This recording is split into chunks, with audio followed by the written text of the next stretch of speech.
Hey yo! Another edition of The Angry Photographer here.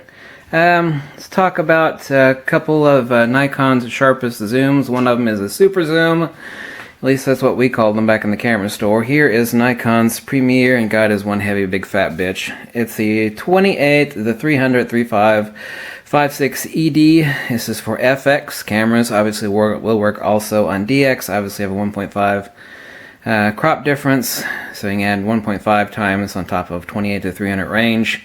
It is a big fat whore of a lens. Now, back when I went to photography school and worked in the camera stores, including Beach Photo and Video, and the other one, which is out of business, thank God.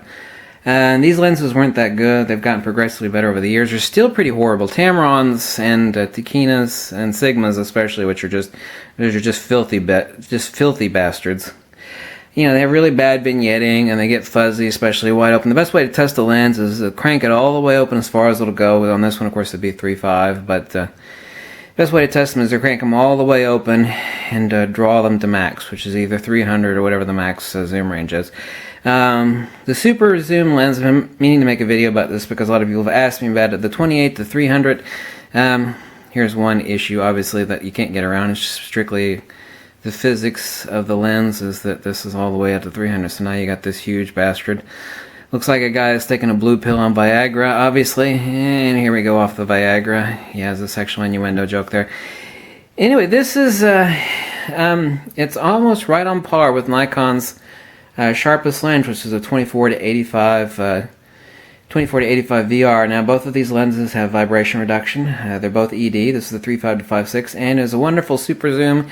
If you want to go around traipsing around and just want to pack one lens with you, this lens is just absolutely fucking amazingly sharp. No, extremely little vignetting, and just balls sharp. I mean, it's just the cat's ass. I mean, it is just finer than frog fur. If you ever heard that one before, it's a southern expression, finer than frog fur, but you haven't heard that one before.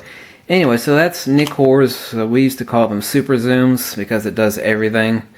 You got 28-300, the only thing it doesn't cover is a super wide, like 14-28. Obviously, there's no lens out there that can cover that range.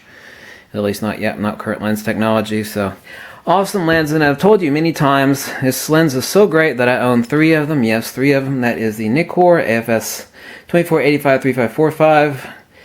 Vibration reduction. This is, even though this is a kit lens, used to be a kit lens with the Nikon D610, this is Nikon's sharpest zoom. The reason the primes are so much sharper is not the glass is superior, but there's a lot less glass. Doesn't matter how superior the glass is, I've told you in prior videos, more glass equals image degradation. Okay, that's why primes, one of the reasons why, not the only reason why, one of the main reasons why primes are so much sharper than zooms. But this lens is just balls sharp. It's the cat's ass. You must own it at every cost. It's a 24-85. The pros know about this. This is Nikon's sharpest zoom lens. And as I've told you before, here's the 35-70 f2.8. You can grab this lens. Sometimes cheap as $250. Typically $300. This is a 2.8 lens. Obviously, it's an older lens. It's a D lens. This is a push-pull zoom.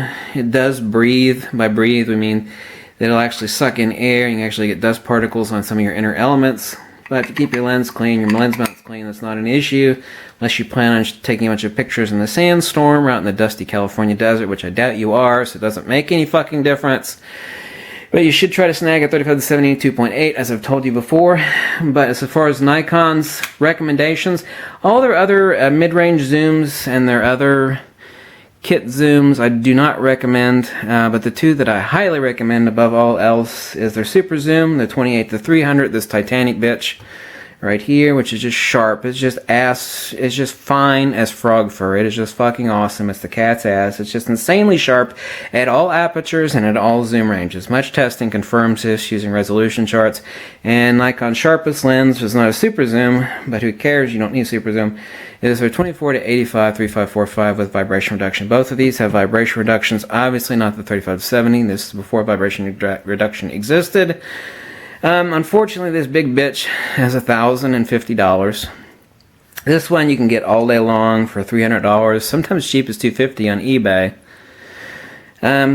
New is $600, new is $1,050. You can get these. You actually can't find a deal on these on used because nobody gets rid of them. They haven't been out a super long time and nobody gets rid of them because it is the fucking lens that does it all. If you can own one lens, And one awesome camera. I would actually say another prime lens, one of my recommendations, but if you only had to have one to pack around with, you can say, well, I've only got enough room for one camera body and one lens. This would probably be it. Well, this and a 50mm. A 50mm or a 35 or a 24mm fixed prime. But this would be it. So nobody gets rid of these. That's why you really cannot be had for a deal at all on eBay. Sometimes if you do pop up, they'll pop up as $850. So $1,050 new, $600 new. But you can snag these all day long. There's a shitload of these out there. Just a crap load of them. $250, $300 used, perfect condition on eBay. Grab one, get it. There you go. Screw it. That's the end of that review. Many more to come.